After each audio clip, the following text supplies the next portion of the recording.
దేవీ నవరాత్రోత్సవాల్లో భాగంగా కాకినాడ నగరంలో డాల్ఫిన్ కాలనీలో భారతీయ జనతా పార్టీ రాష్ట్ర సీనియర్ నాయకులు ఎనిమిరెడ్డి మాలకొండ ఆధ్వర్యంలో దశమి ఉత్సవాల్లో భాగంగా మొదటి రోజు పూజా కార్యక్రమం అంగరంగ వైభవంగా ప్రారంభించారు. ఈ కార్యక్రమానికి సాంబమూర్తి నగర్ డాల్ఫిన్ కాలనీ భక్తులు విచ్చేసి అమ్మవారిని దర్శించుకుని తీర్థప్రసాదాలు స్వీకరించారు. విగ్రహదాత కాలం మాల్యాద్రి పూజలో కూర్చున్నారు.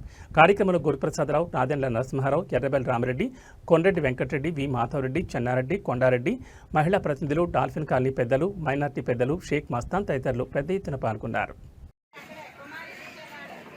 స్లోగన్స్ ఇవ్వండి.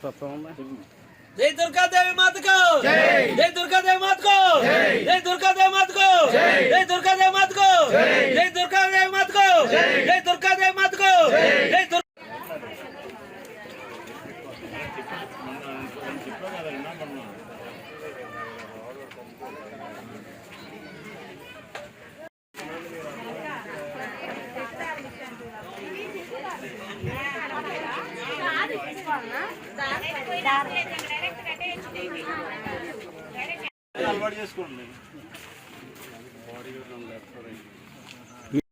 జై జై దుర్గామాత భవానికి జై, జై దుర్గామాత భవానికి జై. మన డాల్ఫిన్ కాలనీలోని శరన్నవరాత్రి ఉత్సవాలు జరుగుతున్నాయి.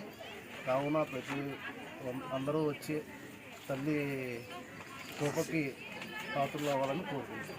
జై దుర్గామాత భవానికి జై.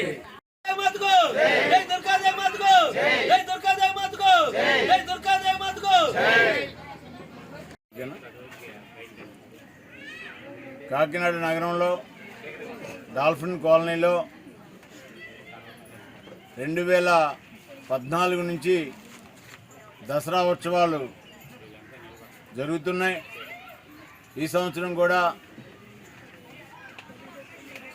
అమ్మవారి ఆశీస్సుల కోసం దసరా ఉత్సవాలు ఇక్కడ ప్రారంభిస్తున్నాం. ఈరోజు మొదటి రోజు అమ్మవారి పూజా కార్యక్రమంతో సంబరాలు ప్రారంభమవుతున్నాయి. 9 రోజుల పాటు జరిగే ఈ పూజా కార్యక్రమాల్లో భక్తులందరూ కూడా పెద్ద ఎత్తున పాల్గొని భక్తులందరికీ నేను మనవి చేస్తున్నాను. వీలైనంత వరకు ఇంట్లో ఉన్నటువంటి పిల్లలతో పాటు పూజా కార్యక్రమాలకు వచ్చి పిల్లలకు కూడా మన సాంప్రదాయాలు, మన పండుగల యొక్క చరిత్ర, పండుగల యొక్క గొప్పదనం, సనాతన ధర్మం ఏదైతే ఉందో అవన్నీ కూడా అలవాటు చేయాలి. సాంప్రదాయాలు తెలుసుకునే విధంగా మనం తల్లిదండ్రులుగా పిల్లలకి వారసత్వం, హిందూ ధర్మం పట్ల విశ్వాసం పెంచాలని చెప్పి ప్రతి పూజా కార్యక్రమం ఎక్కడ ఏం జరిగినప్పటికీ కూడా పిల్లలతో పాటు పాల్గొనే విధంగా మనం ప్రయత్నం చేద్దాం.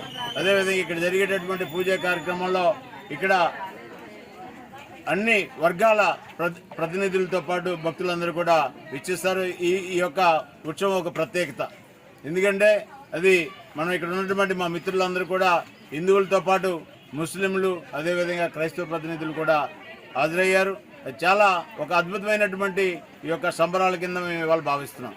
ఇవాళ మనం ఈ యొక్క సంబరాల ద్వారా ఈ కాలనీలో కానీ ఈ ప్రాంతంలో కానీ ఇప్పుడు ఇక్కడ వచ్చినటువంటి మా బంధువులే కాకుండా మిత్రులే కాకుండా అన్ని వర్గాల ప్రతినిధులతో పాటు కాకినాడ నలుమూలల నుంచి కూడా ఇక్కడికి రావడం జరిగింది. వారందరికీ కూడా స్వాగతం తెలియజేస్తున్నాం. ప్రతిరోజు జరిగే పూజలో తప్పనిసరిగా గోత్రనామాలతోటి మా పురోహితులు గారు పొద్దులు సాయంత్రం కూడా వస్తారు. పూజా కార్యక్రమం చేయించుకొని పూజలో పాల్గొని అమ్మవారి ఆశీస్సులతో పాటు తీర్థ ప్రసాదాలు తీసుకుని వారు తిరిగి వెళ్ళాలని కోరుకుంటున్నాం. శుక్రవారం రోజు 3వ తేదీన అన్నదానం జరుగుతుంది. 4వ తేదీ శనివారం అమ్మవారి ఊరేగింపుతోటి ఈ యొక్క నవరాత్రి కార్యక్రమాలు, అమ్మవారి పూజా కార్యక్రమాలు పూర్తవుతున్నాయని చెప్పి తెలియజేస్తున్నాం.